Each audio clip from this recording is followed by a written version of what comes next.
immigration group is one where we are always running at a sprint pace. I mean, it's a very busy area. Usually, by the time I arrive in the office in the morning, I probably have between 30 and 50 email messages from people who are in different time zones that need instant answers. So it's a very busy area of law. But in any particular day, I may work on employment-based cases for colleges and universities. I may work on an asylum case.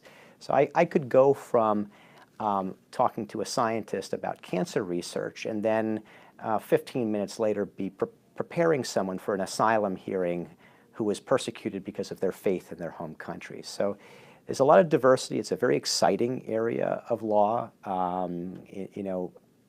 Some people talk about burnout, but I never feel that. I always feel invigorated every day by working with such a diverse group of people with such a diverse group of issues.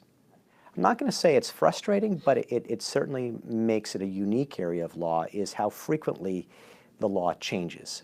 In immigration law, it's possible that within a single week you may find 3 new interpretations of a single area of immigration law. So you have to change your advice, you have to change your approach to a case, sometimes multiple times during the course of a case's process. My clients, most of them end up becoming friends and lifelong colleagues. Or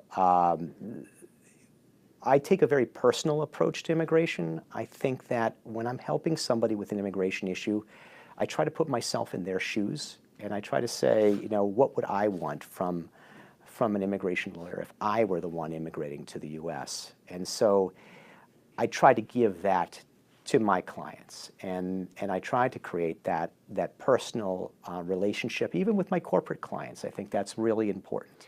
We work with a number of different types of institutions, and I'd say that we work with companies and institutions across numerous industries, but the lion's share of our focus tends to be on research institutions, engineering companies.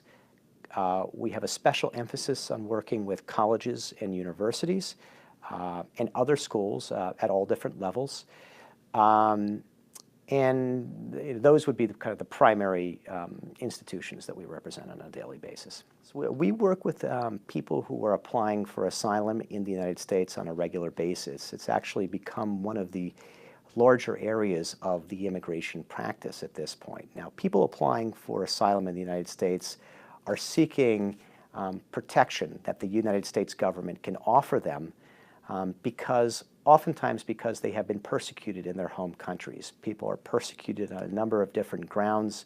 Some people are persecuted based on their faith, others because of political opinion, sometimes because of race or nationality. But our goal is to help get people this protection so that they can remain in the United States. We have a very vigorous practice. We're with 3 of the 7 attorneys in the practice doing regular asylum representation. I think we as a group really try to get involved as much as we can with the local immigrant community, even beyond our normal work.